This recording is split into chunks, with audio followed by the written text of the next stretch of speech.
Hello everyone. In this lecture, I am discuss about pollen pistil interaction.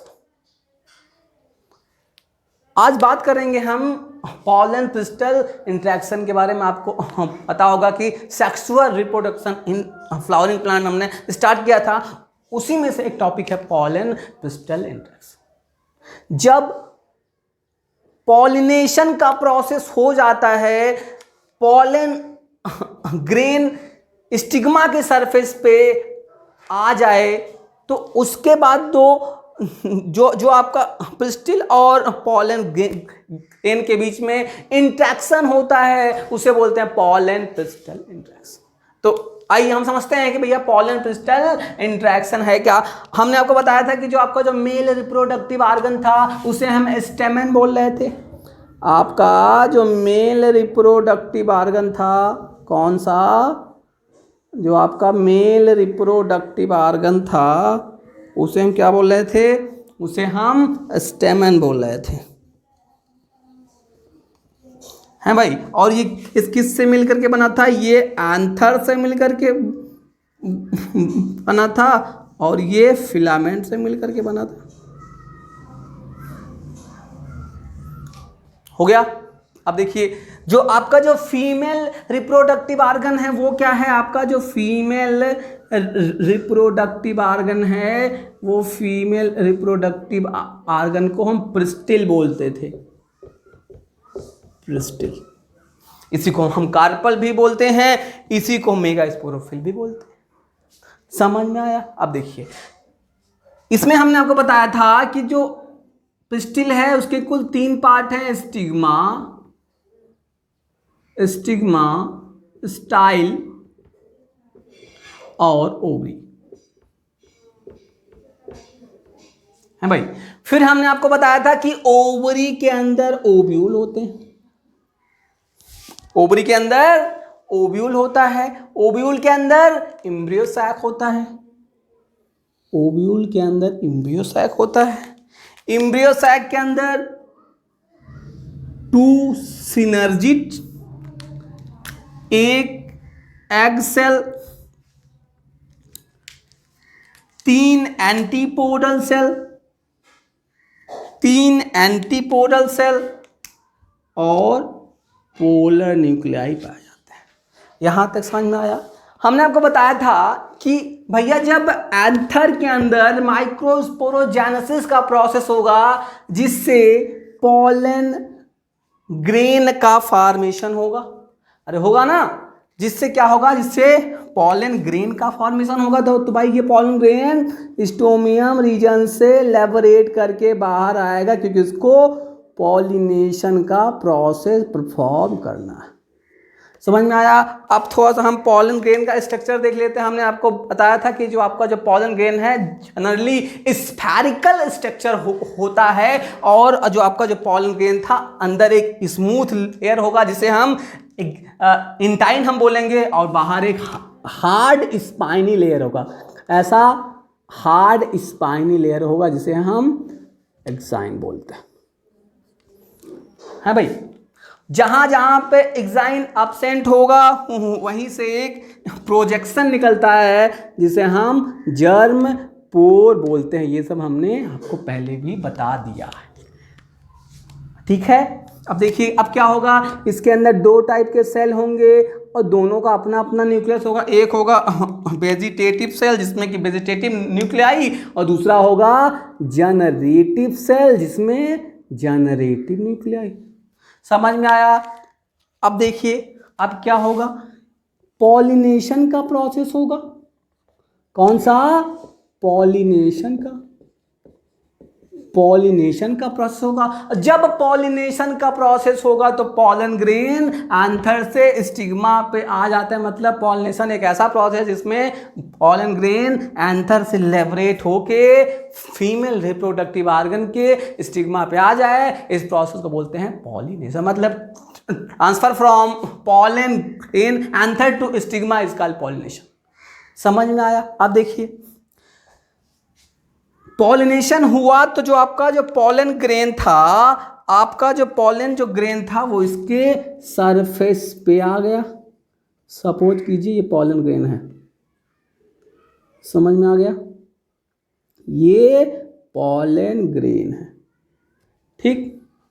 अब क्या है कि पॉलिनेशन तो हर समय हो रहा है, पॉलिनेशन जो है वो जितने भी प्लांट हैं वो सभी पॉलिनेशन करते हैं। तो जब वो सभी पॉलिनेशन वो करते हैं तो सबका जो पॉलन ग्रेन है वो लिबरेट होके किसी भी स्टिग्मा पे जा सकता है, किसी के भी स्टिग्मा पे आ सकता है। तो भैया एक ही स्टिग्मा पे इसका खुद का भी पॉलन ग्रेन आएगा और दूसरा भी पॉलन ग्रेन आएगा। एक पॉलन ये देखिए हम कलर से बना दिए हैं, एक पॉलन इस कलर से बना देते हैं। मतलब मेरा ये कहने का ये सेंस है कि कई अलग अलग टाइप के पॉलन ग्रेन एक समय में एक ही स्टिग्मा पे आ सकते हैं भाई, है ना। अलग अलग टाइप के पॉलन ग्रेन एक ही समय में एक स्टिग्मा पे आ सकते हैं, समझ में आया। ये एक और टाइप का पॉलन ग्रेन हो गया, बोलिए हो गया ना।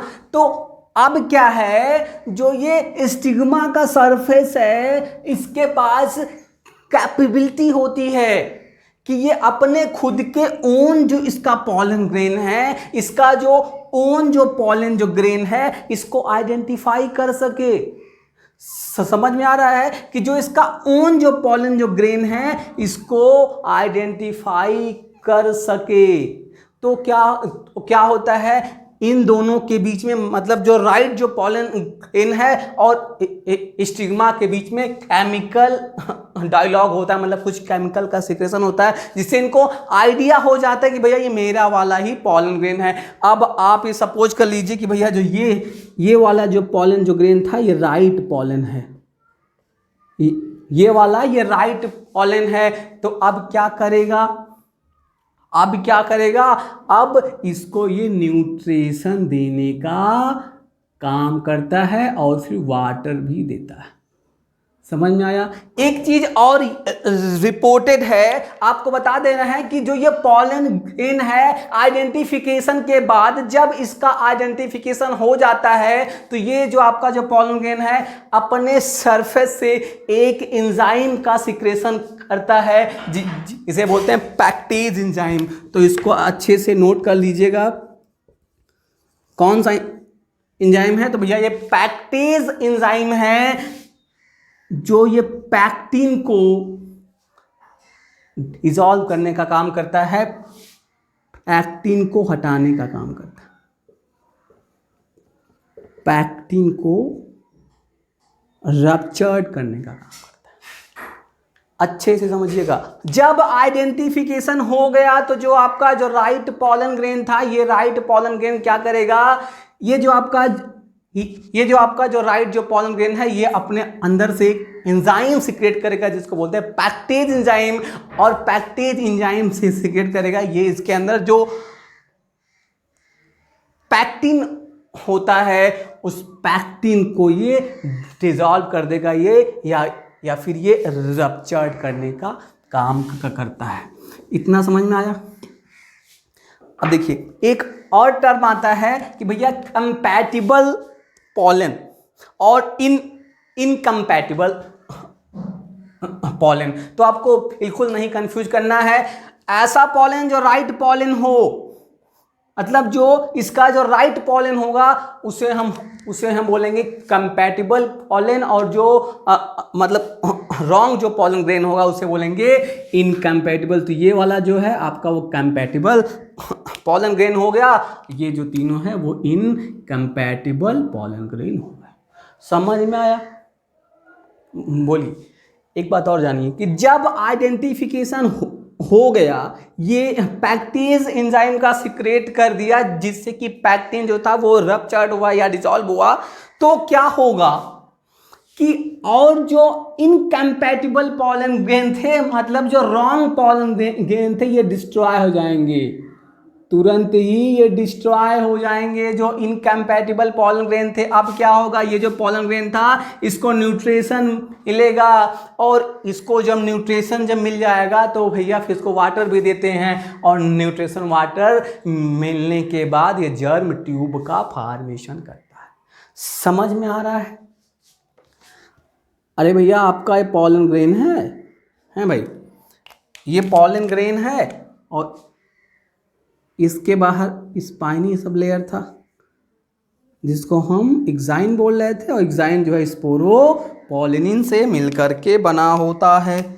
इसके अंदर भाई एक वेजिटेटिव सेल जिसका वेजिटेटिव न्यूक्लियाई, और एक जनरेटिव सेल जिसमें जनरेटिव न्यूक्लियाई पाए जा रहे थे। और जहाँ जहाँ एक्साइन एब्सेंट था वहाँ पे भाई जर्म पोर पाया जा रहा था, एक प्रोजेक्शन पाया जा रहा था जिसको हम जर्म पोर बोल रहे थे। जब आइडेंटिफिकेशन हो गया तो आइडेंटिफिकेशन होने के बाद जो आपका H2O मतलब कि वाटर था वो मिला, स्टिग्मा से न्यूट्रिशन मिला।